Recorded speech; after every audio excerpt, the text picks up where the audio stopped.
ઇન્ડિયાની પોપ્યુલેશનની કમ્પેરમાં psychiatrist, psychologist અને healthcare worker, specifically psychiatric social worker, એમની સંખ્યા બહુ જ ઓછી છે. લાસ્ટ સ્ટડી થયું છે લાઈક કેટલા સાયકેટ્રિસ્ટ અવેલેબલ છે, તો 10,000 પોપ્યુલેશનમાં હાર્ડલી એક સાયકેટ્રિસ્ટ અવેલેબલ છે ઇન્ડિયામાં અત્યારે.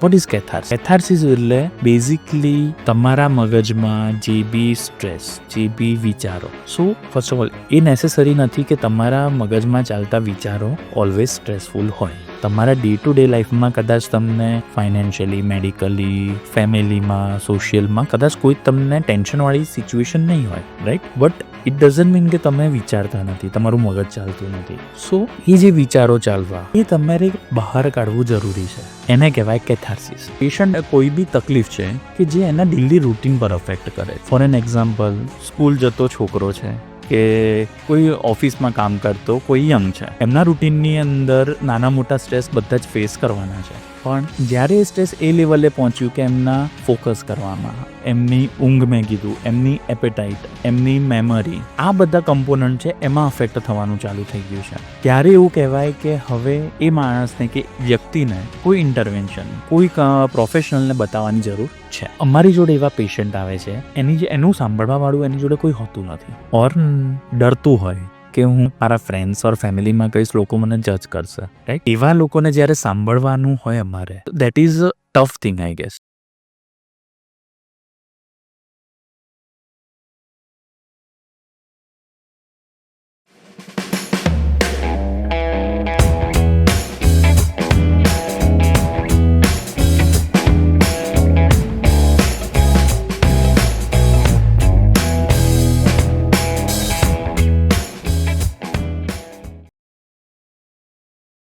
મનોમંથનના જ્ઞાન મંદિરમાં તમારું ખૂબ ખૂબ સ્વાગત છે. Thank you. સર, તમે એક સાયકેટ્રિસ્ટ છો. યસ. સૌથી પહેલાં તો મને અને મારી ઓડિયન્સને એ સમજાવો કે એક સાયકેટ્રિસ્ટ અને એક સાયકોલોજિસ્ટમાં બેઝિક અંતર શું હોય? સો સાયકેટ્રિસ્ટ અને psychologist, they are professional for the psychiatrist field. તો સાયકેટ્રી ફિલ્ડ એટલે માનસિક, ગુજરાતી વર્ડમાં કહીએ તો માનસિક તકલીફ, રોગો નહીં કહીએ આપણે, માનસિક ચેલેન્જીસ છે જે ડેલી રૂટીનમાં લોકો ફેસ કરી રહ્યા છે, right? Psychiatrist, they are doctors. એ લોકો MBBSમાં એડમિશન લઈને એ લોકો માસ્ટર કમ્પ્લીટ કરે છે આ ફિલ્ડની અંદર. સો એ લોકો પેશન્ટ આવશે, કોઈ બી એ માણસ છે કે જે તમારી જોડે આવ્યું, તેમને મેડિકેશનની સાથે સાથે કાઉન્સેલિંગ પાર્ટની જરૂર હશે, તો સાયકેટ્રિસ્ટ બંને પાર્ટ કવર કરી શકશે. ઓકે. જ્યારે સાયકોલોજિસ્ટની વાત કરીએ તો સાયકોલોજિસ્ટ, તમે BSc MSc સાયકોલોજિસ્ટ હોય છે, તો એ લોકો બેચલર ઇન સાયન્સ કરેલું હોય છે અને એમાં સાયકોલોજીનો કોર્સ કરીને એ લોકો કાઉન્સેલિંગ પાર્ટ કવર કરી શકે. એના સિવાય હોય છે ક્લિનિકલ સાયકોલોજિસ્ટ. એ લોકો આર્ટ્સના સ્ટુડન્ટ કે MA કરે, BA કરે, દેન MA કરે. MA કર્યા પછી એમનો મેઇન સબ્જેક્ટ એની અંદર સાયકોલોજી, અને એમાં રજિસ્ટર કરાવીને એ લોકો ક્લિનિકલ સાયકોલોજિસ્ટની ડિગ્રી લઈ શકે છે, એઝ અ પ્રેક્ટિસ કરી શકે છે. હવે જે MSc સાયકોલોજી અને MA સાયકોલોજી, જે ક્લિનિકલ સાયકોલોજીસ્ટ, એમાં ફરક શું છે? તો BSc સાયકોલોજીવાળા ખાલી કાઉન્સેલિંગ પાર્ટ કવર કરી શકશે. ઓકે. સો પેશન્ટ આવ્યું તો સાયકોથેરાપી, સાયકેટ્રીની અંદર ઘણી બધી પ્રકારની થેરાપીસ છે. સો કોગ્નિટિવ બિહેવિયર થેરાપી છે, REBT, બહુ ટાઈપ છે.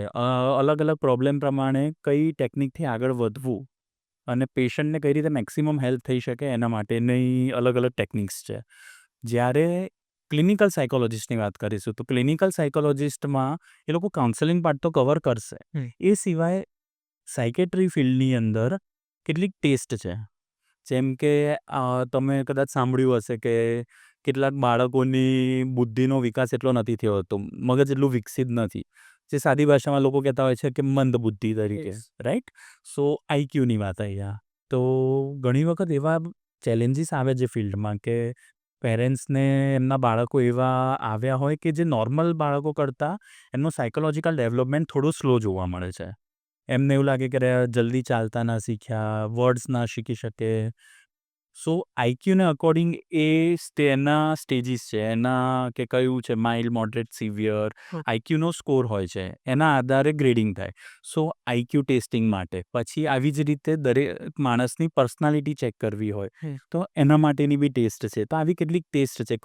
કોગ્નિશન કહેવાય. કોગ્નિશન એટલે આપણું બ્રેનનું એક ફંક્શન છે જે હ્યુમન્સને સેપરેટ કરે છે એનિમલ્સથી. હમ. જે હાયર ફંક્શન કહેવાય. આપણે કેમ હાયર ફંક્શનિંગ ઇન્ડિવિડ્યુઅલ કહીએ હમ. ખુદને. સો એ બધી વસ્તુ માટે એ જ રિલેટેડ ઘણા લોકોને આપણે જોયું હોય કે વસ્તુ ભૂલવા લાગે. કેટલાક લોકો એવા જોઈએ છે કે જેમને એટેન્શનમાં તકલીફ આવે, ધ્યાન ના રાખી શકે. કે આપણે સિમ્પલ ભાષામાં કહીએ ચલો કે આપણે એવું જાણીએ છીએ કે નવી ટેકનોલોજી એક એજ પછી જે ઘરડા લોકો છે એમને નવી ટેકનોલોજી શીખવી અઘરી પડે છે. રાઈટ? સો એનું કારણ છે કે એજ રિલેટેડ કોગ્નિશનમાં થોડા ડિગ્રેડેશન કહેવાય કે એજ રિલેટેડ મગજની કેપેસિટી નવી વસ્તુ શીખવાની એ ઓછી થતી જાય છે. તો એમાં કોઈ વખત મેજર ચેન્જ આવ્યો હોય તો એ ટેસ્ટ કરવા માટે ઘણી બધી પ્રકારની, આ તો મેં તમને 2-3 ઉદાહરણ આપ્યા. તો આ જે ટેસ્ટ છે એ કરવા માટે ક્લિનિકલ સાયકોલોજિસ્ટ જોડે ઓથોરિટી છે કે એ ટેસ્ટ કન્ડક્ટ કરી શકે છે. એનું ઇન્ટરપ્રિટેશન આયા પછી ક્લિનિકલ આસ્પેક્ટ કે રૂટીનમાં પેશન્ટ ઉપર કઈ રીતે ટ્રીટમેન્ટ ચૂઝ કરીશું કે જેમને મેક્સિમમ હેલ્પ થઈ શકે. ઇન્ડિયાની પોપ્યુલેશનની કમ્પેરમાં સાયકેટ્રિસ્ટ, સાયકોલોજિસ્ટ અને healthcare worker, specifically psychiatric social worker, એમની સંખ્યા બહુ જ ઓછી છે. લાસ્ટ જે સ્ટડી થયું છે લાઈક કેટલા સાયકેટ્રિસ્ટ અવેલેબલ છે તો 10,000 પોપ્યુલેશનમાં હાર્ડલી એક સાયકેટ્રિસ્ટ અવેલેબલ છે ઇન્ડિયામાં અત્યારે. મારા મગજમાં ઘણા બધા ક્વેશ્ચન્સ આવી રહ્યા છે બટ હું બધાને પાર્ટ નહીં આપી શકું બિકોઝ આ ફર્સ્ટ જે એપિસોડ છે એમાં આપણે એવી કોશિશ કરીએ છીએ. યસ સાયકોલોજી કે સાયકેટ્રી એક કે જે બી બ્રેન સાયન્સ છે યસ એ એટલી ડીપ ફિલ્ડ છે ને કે તમે કોઈ પણ એક મુદ્દો લો એના ઉપર તમે કલાક ચર્ચા કરી શકો. ડેફિનેટ. રાઈટ? હવે અને આપણે કોશિશ કરીશું કે બધા મુદ્દાને થોડા આપણે ટચ કરીએ જેનાથી એક બેઝિક ફોર્મેટ ખબર પડે અને પછી ફ્યુચરમાં જો આપણે જ્યારે એપિસોડ કરીશું જોડે તો એમાં ડીપ વધારે ચર્ચા કરીશું. Definitely. That would be better. ક્યારે એક વ્યક્તિને ખબર પડે કે એ ઇલ છે કે પછી એનો કોઈ ફેમિલી મેમ્બર ઇલ છે કે પછી એ નોર્મલ વસ્તુ, જેમ કે હવે મને સ્ટેજ ફિયર જેવી વસ્તુ છે બરાબર, Yes. તો સ્ટેજ ઉપર ચડીશ એના પહેલા મને થોડું એન્ઝાયટી જેવું થશે. તો હાઉ ડુ આઈ નો કે એન્ઝાયટી જે છે એ પરમાનન્ટ છે, મને એ એક ઇલનેસ છે, પાર્ટ ઓફ ઇલનેસ છે કે પછી એ મને ખાલી મોમેન્ટરી છે? પ્રાઇમરીલી હું 2 સવાલ પૂછું છું. તમારી ઊંઘ કેવી છે? ઓકે. સેકન્ડ, તમારી ભૂખ કેવી છે? Hmm. So these are the most common thing કે જે કોઈ બી માણસને નાનામાં નાનો સ્ટ્રેસ, નાનામાં નાનો ટેન્શન, નાનામાં નાની ઉદાસી કે કોઈ બી એના સિવાયની બી કોઈ બી સાયકેટ્રી તકલીફ, તો એમાં એ દર્દીને જરૂરી નથી કે 100 દર્દી હશે તો 100એ 100માં આવું જોવા મળશે. પણ 100માંથી 90 કે 95માં ઊંઘમાં કોઈ તકલીફ, એ ઊંઘ આવવામાં તકલીફ, એ ઊંઘ આવી ગઈ પણ વચ્ચે ખુલી જવાની તકલીફ, કે વહેલી સવારે આંખ ખુલી જાય અને પછી ઊંઘ ના આવે. આના સિવાય આખી રાત ઊંઘ આવે છે પણ સવારે ઉઠ્યા પછી ફ્રેશ ફીલ નથી થતું. સો એવી જ રીતે ભૂખમાં બી. સો જ્યારે બી સાયકેટ્રિક પ્રોબ્લેમ કોઈ બી ચાલુ થશે તો એ વખતે એના આ બંનેમાં ચેન્જીસ જોવા મળશે. કોઈ કારણ વગર. બીજા કોઈ કદાચ ફિઝિકલ સિમ્ટમ્સ નહીં હોય. આના સિવાય મેઇન વસ્તુ કહીએ તો ક્યારે એ વસ્તુ તમારા માટે પ્રોબ્લેમેટિક છે.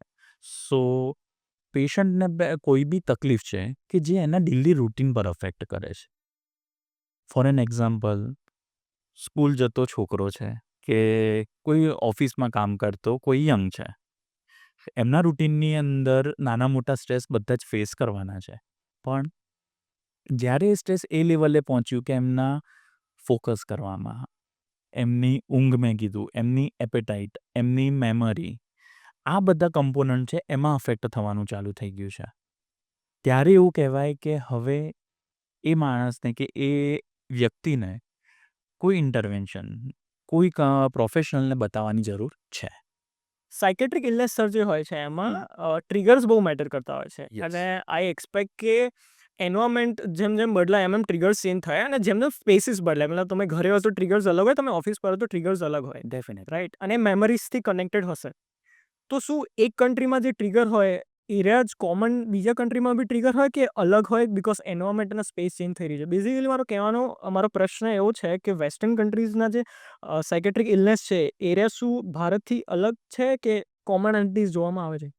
ઇન્ડિયા એ આપણે સિમ્પલ ભાષામાં કહીએ તો અલગ અલગ કમ્યુનિટી, અલગ અલગ રિલિજિયસ, પ્લસ એની સાથે સોશિયલ સ્ટ્રક્ચરવાળો દેશ છે. હમ.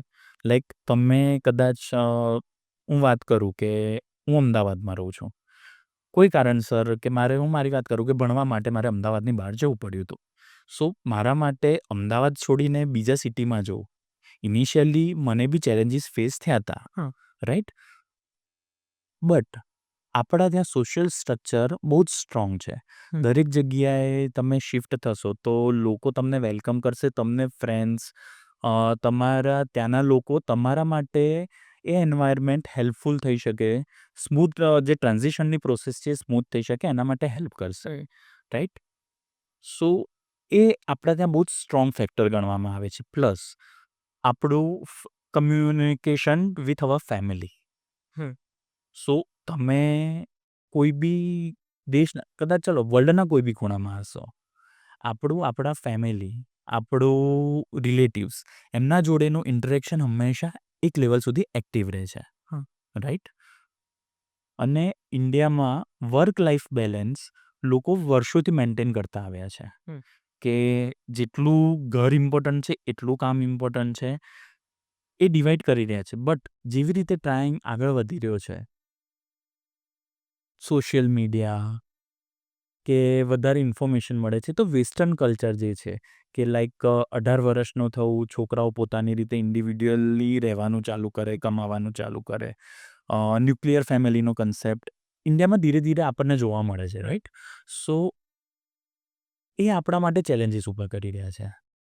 કેમ કે આપણે કેવું રહ્યું છે કે જોઈન્ટ ફેમિલીમાં રહીએ.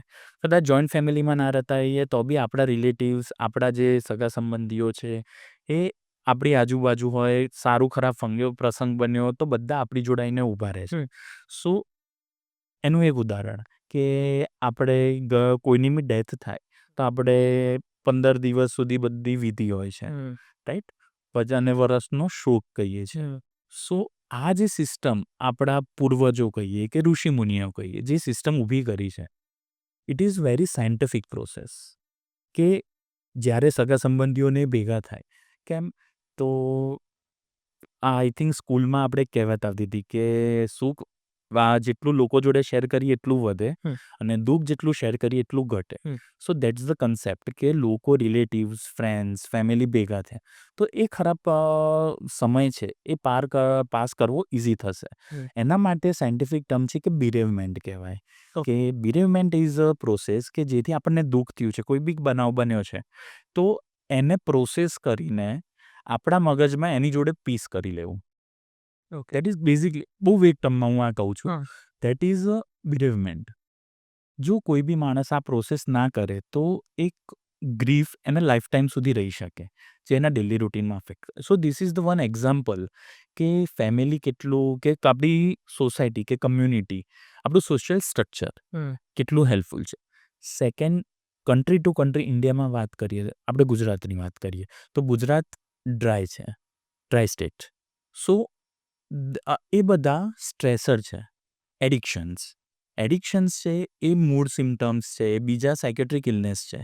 એના માટે એ પ્રેસિપિટેટિંગ ફેક્ટર હોય. પ્રેસિપિટેટિંગ ફેક્ટર એટલે કે તમને ઇલનેસીસ સ્ટાર્ટ કરાવે.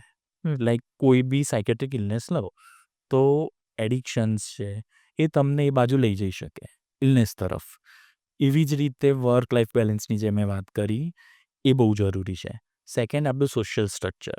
સો ઇન્ડિયામાં કેટલાક પ્લસ પોઈન્ટ છે, કેટલાક માઇનસ પોઈન્ટ છે, બટ આપણું સોશિયલ સ્ટ્રક્ચર એને ફાઇટ કરવા માટે બહુ જ આપણને હિંમત આપે છે કે કોઈ બી ખરાબ સમસ્યાનો સામનો કરવા માટે કોન્ફિડન્સ આપે છે. જ્યારે વેસ્ટર્ન કન્ટ્રીઝની વાત કરીએ તો વેસ્ટર્ન કન્ટ્રીઝની અંદર આઇસોલેશન્સ વધારે છે. Like they don't have friends or family, કે એમની જોડે કોઈ એવું ફેમિલી મેમ્બર કે એવું નથી હોતું મળતા ઘણી વખત, કે જેમની જોડે શેર કરી શકે. ન્યુરો સાયન્ટિસ્ટ છે યુટ્યુબ પર, જો તમે સાંભળ્યા હશે એમને, કે doctor Sid warrior, yes. Right, he is very famous. એમનું એક બહુ સરસ એમને એક એક્સપ્લેનેશન એ આપે છે કે આપણે એવું માનીએ કે જ્યારે આપણે કામ નથી કરી રહ્યા, જ્યારે આપણે કામ સાઈડમાં મૂકી દીધું છે, ઓફિસ વર્ક સાઈડમાં મૂક્યું છે, ને આપણે ફોન યુઝ કરીએ છીએ, તો આપણને એવું લાગે કે આપણું બ્રેન ફ્રી થઈ ગયું છે હવે, યસ. બરાબર.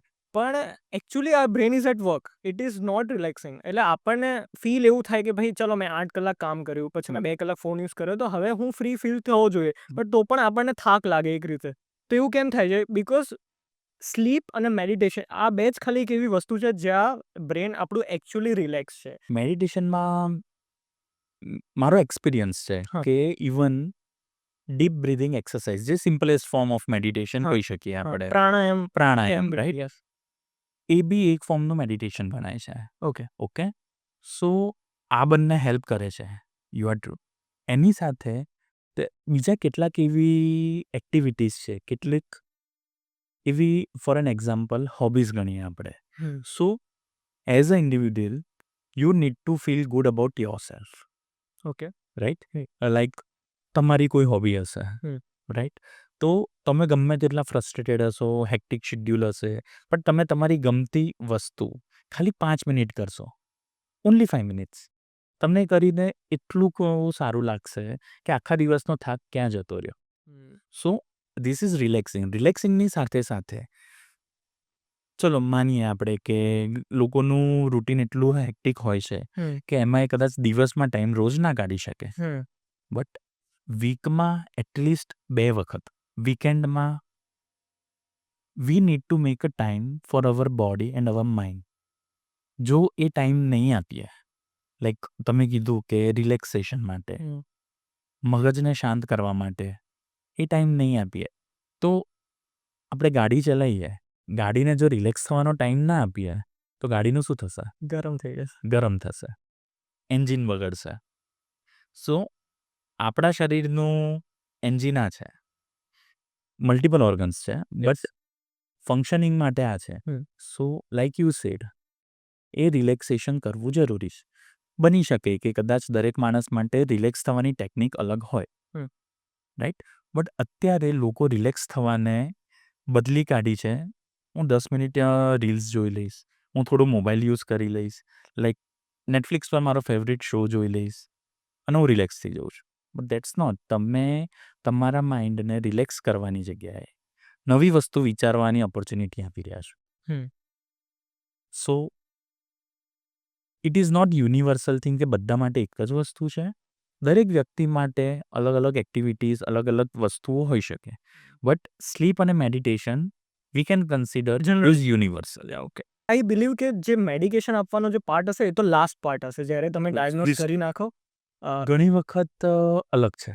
ઓકે. સો હાર્મિંગ બિહેવિયરવાળા, કેટલાક બહુ જ ઇરિટેબલ, ગુસ્સાવાળા, કે એવી સિચ્યુએશન કે નુકસાન કરી શકે છે ખુદને, કોઈને, તો એ સિચ્યુએશનમાં ડાયગ્નોસિસ ઇમ્પોર્ટન્ટ નથી રહેતું ઇનિશિયલ સ્ટેજમાં. ઓકે. ઇનિશિયલ સ્ટેજ તો પહેલા એને શાંત કરવામાં આવે. પહેલાં મેક્સિમમ બેસ્ટ વે અમે શોધીએ કે પેશન્ટને કમ્ફર્ટ સિચ્યુએશનમાં કઈ રીતે લાવી શકીએ, એના રિલેટિવને કમ્ફર્ટ સિચ્યુએશનમાં કઈ રીતે લાવી શકીએ. ઘણી વખત ફોર એન એક્ઝામ્પલ ડાયગ્નોસિસ કદાચ આજે વાત કરી રહ્યો છું, હું સાયકેટ્રિક ફિલ્ડની વાત કરું છું. એનો મેઇન ડાયગ્નોસિસ કદાચ બનતા મહિનો, 2 મહિનો, 4 મહિના, 6 મહિના થઈ શકે, રાઈટ. પણ જ્યારે બી આવું પેશન્ટ આવે તો અમે યુઝ્યુઅલી ડિફરન્શિયલ ડાયગ્નોસિસ મૂકીએ કે ઓકે, પેશન્ટ આ કમ્પ્લેન્ટ્સ લઈને આવ્યું છે, તો કઈ કઈ વસ્તુઓ હોઈ શકે. કેમ કે સાયન્ટિફિકલી કોઈ બી ઇલનેસ, તમે ડિપ્રેશનની વાત કરો તો ડિપ્રેશનમાં કોઈ રિલેશનશિપમાં છે, 2-3 વર્ષથી છે, કાલે બ્રેકઅપ થયું, ઓબ્વિયસલી આજે સારું નહીં લાગે, અને એ માણસ કહેશે કે હું ડિપ્રેશનમાં છું.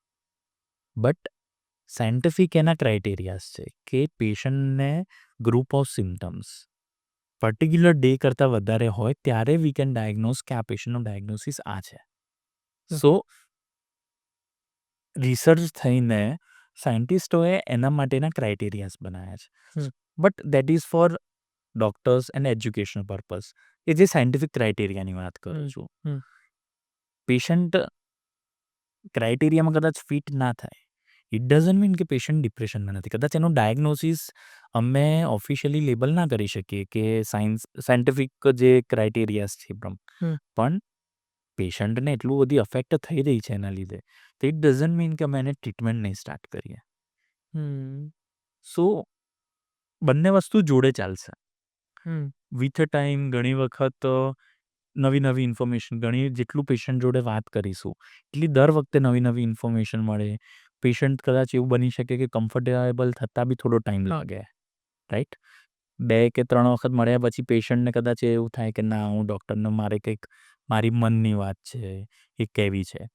ઘણી વખત એવું થાય કે પેશન્ટ માટે એટલું બધું સિગ્નિફિકન્ટ એ મુમેન્ટ પર ના હોય, બટ પેશન્ટને વાત કરતાં વિથ ટાઈમ રિયલાઇઝ થાય કે ઓહ, આ વસ્તુનું આટલું બધું મને અફેક્ટ થઈ રહ્યું હતું.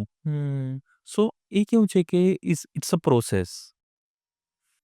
પણ સર, આ તો મતલબ જ્યારે પણ કોઈ પેશન્ટ આવે તો ધેર કુડ બી કે એ વ્યક્તિને ખાલી સ્ટ્રેસ હોય, બરાબર? તમે એના સાથે થોડી વાત કરો, થોડું મેડિકેશન આપો, અઠવાડિયું, 15 દિવસ, મહિનામાં એને દૂર થઈ જાય. બટ ધેર કુડ બી કે લેયર્સ ઓફ મેન્ટલ ઇલનેસ હોય.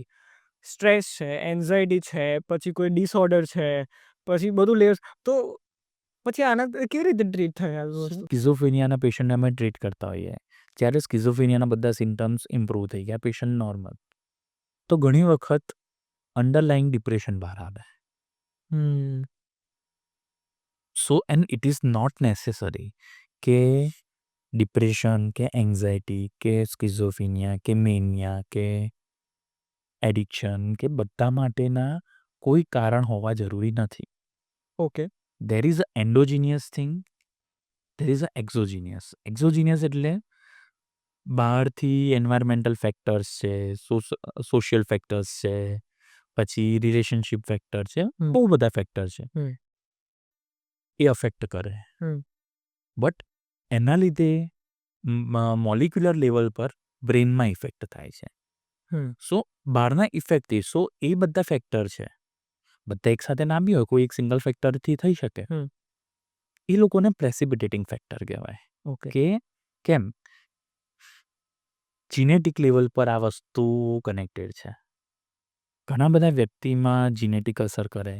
ઘણા બધા વ્યક્તિને કદાચ પોઝિટિવ ફેમિલી હિસ્ટ્રી ના હોય, કદાચ પેરેન્ટ્સ કે ગ્રાન્ડ પેરેન્ટ્સ કે એમના બી પેરેન્ટ્સ, એમાં કોઈ જ વખત કદાચ કોઈ સાયકેટ્રિક ઇલનેસ કે મેન્ટલ હેલ્થ પ્રોબ્લેમ્સ, એવી હિસ્ટ્રી કદાચ ના જ અમને મળી શકે, પણ પેશન્ટમાં થયું, right? But positive family history હોય તો રિસ્ક ફેક્ટર વધે, તો એના માટે પ્રીડિસ્પોઝિંગ ફેક્ટર કહેવાય. કે સિમ્પલ ભાષામાં કહીએ કે વસ્તુ ત્યાં હતી, પણ એને ટ્રિગર નહોતું મળ્યું એક્ટિવેટ થવા માટેનું. સો કઈ વસ્તુથી ક્યારે એક્ટિવ થશે, વી કેન નોટ નો. એના માટેના બી રિસર્ચ થઈ રહ્યા છે, નવા ઇન્ફોર્મેશન ટેકનોલોજી યુઝ થઈ રહી છે, પણ એનો યુઝ કરવા માટે કરોડોનો ખર્ચો થાય છે. રાઈટ? અત્યારે ઇન્ડિયામાં કોઈ બી પેશન્ટ આવે, અમે કહીએ કે મને ખબર છે કે હું પર્ટિક્યુલર MRI, હું સિમ્પલ જે નોર્મલ બધાને ખ્યાલ આવે એ રીતે સમજાવવા માંગુ છું કે MRI કરાવવાનું. મારી જોડે પેશન્ટ કહેશે કે સર મને ઊંઘ નથી આવતી, હું એને કહીશ તું MRI કરાવીને આય. પેશન્ટ ટેન્શનમાં આવી જાય, રાઈટ? કેમ? એમના મગજમાં ક્વેશ્ચન ઊભા થાય કે મને શું હશે, સર મને મગજનું MRI કેમ કરી દો હશે? ઘણી વખત જ્યારે હું આવું કહું, મારું ઇન્ટેન્શન એવું હોય જ નહીં કે કંઈ મેજર પ્રોબ્લેમ હશે, રાઈટ? આ તો MRIની વાત કરી મેં. MRIની આગળ ઘણા બધા ટેસ્ટ છે, ફંક્શનલ MRI. એક ટેસ્ટ લાખો રૂપિયાનો છે, અને ઇન્ડિયામાં બી કદાચ બહુ લિમિટેડ જગ્યા ઉપર થાય છે. હવે કોઈ બી પેશન્ટને કાઉન્સેલિંગ, ટ્રીટમેન્ટ, જ્યારે લોકોને ઓલરેડી ફાઇનાન્શિયલ સિચ્યુએશનનો સ્ટ્રેસ હોય, તો એની અંદર હું પેશન્ટને જો કહું કે ના આપણે આ ટેસ્ટ કરાવવો પડશે, તો પેશન્ટ કદાચ બીજી વખતથી મારી જોડે નહીં, કોઈ જોડે ટ્રીટમેન્ટ લેવા નહીં જાય.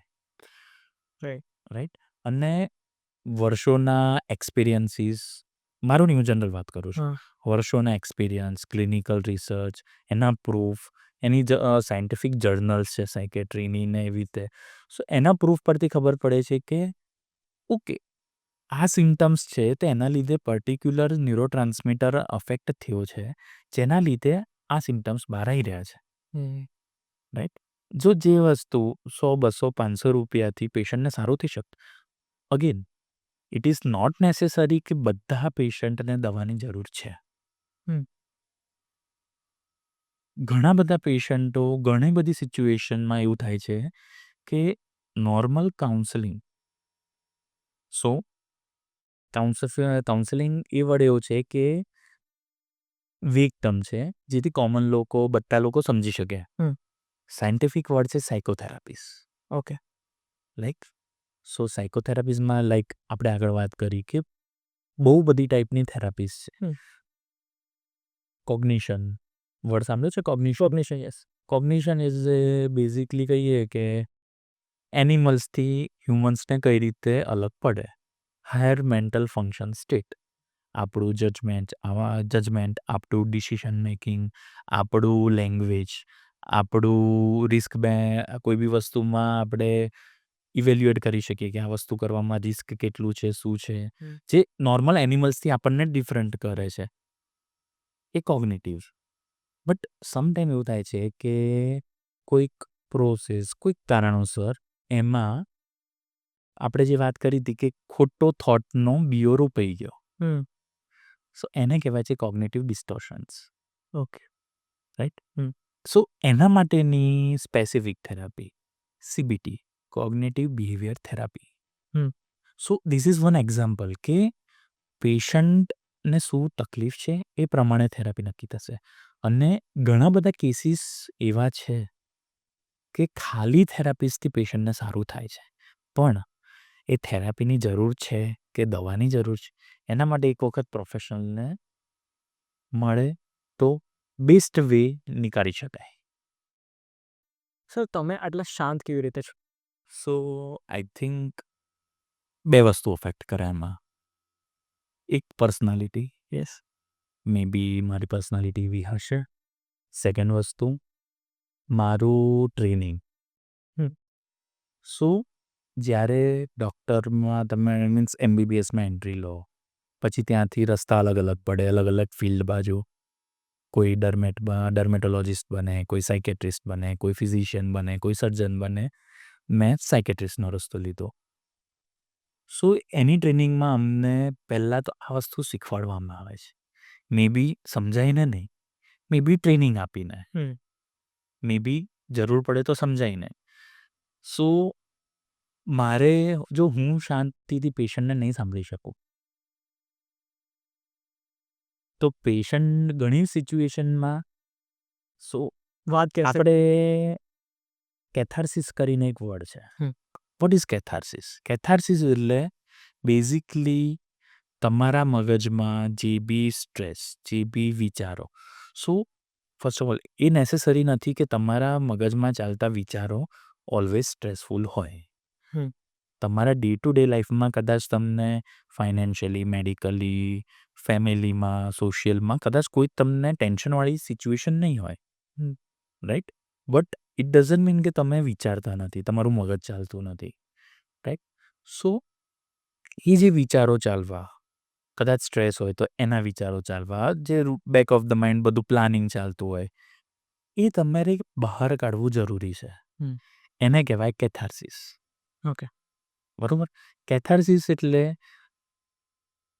અમારી જોડે એવા પેશન્ટ આવે છે કે જે એનું સાંભળવાવાળું એની જોડે કોઈ હોતું નથી, ઓર ડરતું હોય કે હું આ મારા ફ્રેન્ડ્સ ઓર ફેમિલીમાં કહીશ, લોકો મને જજ કરશે, રાઈટ? સો એ સમટાઈમ એવા ઇન્ડિવિજ્યુઅલ અમારી જોડે આવે છે, તો એવા લોકોને જ્યારે સાંભળવાનું હોય અમારે, તો that is a tough thing I gas. કેમ કે લોકોને કહેવું, લોકોને ઓપિનિયન આપવું મે બી કદાચ ઇઝી હશે બધા માટે, પણ કોઈનું સાંભળવું એના માટે તમારું મગજને તમે શાંત હોવા જરૂરી છે. એટલે તમે જે સવાલ પૂછ્યો કે કેમ શાંત, કદાચ મારી આ ટ્રેનિંગના લીધે મારામાં આટલે ચેન્જ આવ્યો હશે, maybe. And again brain constant changing વસ્તુ છે. કદાચ એવું કહેવાય છે કે જ્યારે આપણી મધર પ્રેગ્નન્ટ હોય, જ્યારે વૂમમાં બેબી હોય ત્યારથી બ્રેનનું ડેવલપમેન્ટ સ્ટાર્ટ થાય છે. જે ડેથ થાય માણસની ત્યાં સુધી એ ડેવલપમેન્ટ ચાલુ હોય છે. Okay. Yes, it's a constant process. અને દરેક લાઈફના કોઈ બી ફેઝમાં, કોઈ બી ટાઈમે, કોઈ બી સિચ્યુએશને, કોઈ બી ઇન્સિડન્ટ બનાવ બન્યો, એ અફેક્ટ કરે. સારી રીતે, ખરાબ રીતે, વી ડોન્ટ નો કઈ રીતે, બટ અફેક્ટ કરશે. સાયકેટ્રિક ઇલનેસીસ કેમ વધી રહી છે? પહેલો ક્વેશ્ચન. અને લાઇફસ્ટાઇલનો કેટલો રોલ છે એમાં? ફર્સ્ટ ઓફ ઓલ, વધી રહી છે ઓર વધારે લોકો અવેર થઈ રહ્યા છે, એના લીધે લોકો રિપોર્ટ કરતા થયા છે. આઈ થિંક વધી બી રહી છે, પણ એની સાથે સાથે લોકો એટલા જાગૃત થઈ રહ્યા છે કે ઓકે, મને આવો પ્રોબ્લેમ છે, તેનું સોલ્યુશન છે. કદાચ આજથી થોડા વર્ષો પહેલાં લોકો જોડે કદાચ એટલી ઇન્ફોર્મેશન નહોતી. તો કદાચ લોકોને આઈડિયા બી નહોતો કે ઓકે, આ પ્રોબ્લેમ છે, કે આ તકલીફ થાય છે મને, એનું કંઈક સોલ્યુશન બી છે. તો રિપોર્ટિંગ વધી રહ્યું છે, લોકો ડૉક્ટર જોડે બતાવવા જઈ રહ્યા છે, એટલે વધારે કેસીસ રિપોર્ટ થઈ રહ્યા છે. એની સાથે સાથે ઇન્સિડન્ટ બી એવા વધી રહ્યા છે કે વી કેન સે કે ના, કેસીસ બી વધી રહ્યા છે. એનું કારણ શું હોઈ શકે? એક નથી, મલ્ટિપલ કારણો. પહેલી આપણે વાત કરીએ તો બેઝિકમાં બેઝિક આપણું સોશિયલ સ્ટ્રક્ચર, જે આપણે પહેલાં વાત કરી. અત્યાર સુધી જોઈન્ટ ફેમિલી, લોકો કમ્યુનિટીમાં એક્ટિવ, લોકો કંઈ બી હોય રાત્રે ઘરે આવીને ઘરે શેર કરે. અત્યારે ત્યાંથી લોકો ન્યુક્લિયર ફેમિલી બાજુ જઈ રહ્યા છે, જેમાં ધારો કે 2 જણા હસબન્ડ વાઈફ રહેતા હોય, બંને વર્કિંગ હોય, કામ કરીને રાત્રે આવે તો કદાચ બેમાંથી કોઈની જોડે એટલી એનર્જી બી નથી હોતી કે ટાઈમ આપી શકે એકબીજા માટે. સો વર્ક લાઈફ બેલેન્સ. સેકન્ડ, આપણી સોસાયટી, સો હું એવી રીતે નથી કહી રહ્યો કે આપણે કોઈને બ્લેમ કરવું છે કેવી રીતે, બટ આપણી society they are moving toward the western culture. Right? So જે ઓન એજવાળી ઓલવેઝ ઓન કરીને એક કન્સેપ્ટ છે ઓકે. કે લોકો અત્યારે એવી લાઈફસ્ટાઈલ ચૂઝ કરે છે કે પ્લાન કરે છે કે એમનું પહેલેથી ફિક્સ હોય કે જો મંડે ટુ સેટરડે આટલું સવારે ઉઠીને 6 વાગે પહેલાં તો લાઈક રન માટે જવાનું, સાંજેથી કારલા સુધી કામ, ત્યાંથી રાત્રે આવીને કોઈક અહીંયા સોશિયલમાં કે નાનું મોટું કોઈને મીટ કરવાનું, સેટરડે સુધી હોય, અને શનિ રવિ બી કંઈક ને કંઈક already pre planned. Yes. That is good thing. Pre plan કરવું કોઈ બી વસ્તુ, દેટ ઇઝ ગુડ. સો એને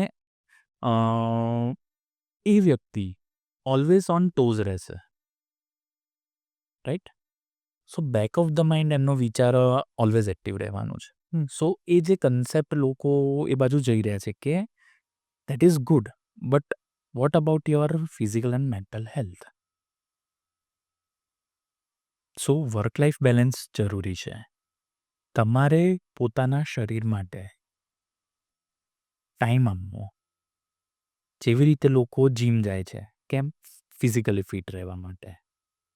પણ મેન્ટલ ફિટનેસ માટે હજી લોકો હજી એટલે લોકો શું કહેવાય કે કદાચ સમજણ છે, કદાચ ઇમ્પોર્ટન્સ પ્રાયોરિટી નથી આપી રહ્યા, કે કદાચ લોકોને ખબર છે કે પ્રાયોરિટી આપવી જોઈએ, પણ ખબર નથી કઈ રીતે પ્રાયોરિટી આપી શકાય. બહુ બધા ચેલેન્જીસ છે, બધાને ફેસ થઈ રહ્યા હોય. સેકન્ડ, એડિક્શન્સ. સો એડિક્શનમાં આલ્કોહોલ, બીજી બધી ડ્રગ્સ છે, કેનાબિસની વાત કરીએ, એના પછી આપણે વાત કરીએ તો LSD છે, સિગરેટ છે, સિગરેટ, ટોબેકો. સો આ બધી જે ડ્રગ્સ છે એ તો કદાચ ખ્યાલ છે. હવે નવી બાજુ એમાં નવું પાછું ઓપન થયું છે, પેથોલોજીકલ એક ગેમ્બલિંગ છે. Pathological gambling, share market, that is one kind of gambling. લોકો ડિડક્ટ કરીને પ્લાનિંગથી કરતા હોય છે બધી રીતે. Means I am not saying કે ખોટી વસ્તુ છે, બટ કદાચ ઘણા ઇન્વેસ્ટર્સ છે ને આનો વિરોધ કરશે કે પછી સ્ટોક માર્કેટ ગેમ્બલિંગ નથી, પણ આપણે એમની વાત નથી કરતા. I am not talking about share market. હું ખાલી એટલે જ મેં તમને કીધું કે આપણે કોઈને બ્લેમ કરવા કેવી રીતે નથી. Right. That is the profession and it's good. જે એક્સપર્ટ હોય એમની વાત જ નથી. Yes. But gambling as in તમે કોઈ જગ્યાએ લોસ થયો, કસિનોમાં ગયા લોસ થયો, પણ વારંવાર એ વસ્તુ કરવી. અને કદાચ તમે એવા કિસ્સા સાંભળ્યા હશે, either share market, either casino, either કોઈ બી મોનેટરી એક્સચેન્જ થતું હોય, એમાં લોકોના આખાના આખા ઘર વ્યાજ પર કે મૂકી દેવા પડે, કોઈને વેચી દેવા પડે એવી સિચ્યુએશન. સો તમે કોન્શિયસલી અન્ડરસ્ટેન્ડિંગથી કરો, that is really good. Hmm. But કોન્સિક્વન્સીસથી તમે પ્રિપેર હોવા જોઈએ કે કેવા થઈ શકે છે હમ. અને how to deal with that. એ કોન્સિક્વન્સીસ આવ્યા પછી બી, so it is scientifically proven labelled illness, pathological Okay. Gambling. હા. It's not so normal gambling, that is different. જ્યારે તમે વારે કરો. પેથોલોજીકલ મીન્સ તમે રહી જ નથી શકતા. Hmm. I have seen few incident, few patient કે જેમણે કરોડોના કરોડો ખોયેલા છે. હમ. સો આપણે એમની વાત કરીએ છીએ, not in the routine, right? પછી mobile addiction, internet addiction, porn addiction. So અત્યારે નવી વસ્તુઓ એવી બહાર આવી રહી છે આફ્ટર રિસર્ચ, કે લોકો આવી વસ્તુમાં બી એડિક્ટ થઈ જાય છે. લાઈક તમે કે હું કે આપણે લોકોને જોતા હોય, તમે સોશિયલ મીડિયાનો યુઝ કરો છો, હમ. હું યુઝ કરું છું, થોડો ટાઈમ કરીએ છીએ, બટ લોકો એટલા બધા ઇન્વોલ્વ થઈ જાય છે કે 5 મિનિટ કે 10 મિનિટમાં મોબાઈલ હાથમાં લઈને આઈધર સ્ક્રોલ ના કર્યો હોય, કંઈ ના કર્યું હોય તો ઇમ્પેશન્ટ થઈ જાય, Yes. એન્ઝાયટી થવા માંડે. સો અગેન આ જે બધી વાત છે એ એક્સ્ટ્રીમ લેવલોની વાત છે. Hmm. Routine. So every technology have two aspect. જ્યાં સુધી એક લિમિટમાં કે એનો જે પર્પઝથી બની છે એનો યુઝ કરવું, દેટ ઇઝ ઓલવેઝ હેલ્પફુલ. પણ એક લિમિટથી બહાર જો યુઝ વધે, એના માટે આઈ થિંક સંસ્કૃતમાં કે એમાં કોઈ છે, અતિ સર્વત્ર ન વર્જયેત, too much is too bad. Too much is too bad. So આ બધા જે એડિક્શનની વાત છે એ અફેક્ટ કરે છે. કદાચ રૂટીનમાં લોકો આપણે ગુજરાતમાં છીએ, આપણે ડ્રાય સ્ટેટમાં છીએ, હમ. આપણે બીજા સ્ટેટનું બી અંદર કન્સિડર કરીએ છીએ કે ત્યાં આલ્કોહોલ લીગલ છે. Yes. Time to time occasionally they drink, right? But ક્યારે કઈ સિચ્યુએશનમાં એ કન્ઝપ્શન વધે છે કે ઓકેઝન પરથી રૂટીનમાં આવી જવાય છે, રાઈટ? એન્ડ દરેક એડિક્શન છે એ કંઈક ને કંઈક લેવલે બ્રેન પર અફેક્ટ કરે છે. સો એડિક્શન્સ જે લોકો કરી રહ્યા છે, નોટ ઓનલી સબસ્ટન્સ, આપણે જે બધી વાત કરીએ એ પણ, એના સિવાય કે ન્યુક્લિયરવાળી જે આપણે વાત કરી, લોકો જોડે વ્યક્તિ નથી, લોનલીનેસ વધી રહી છે.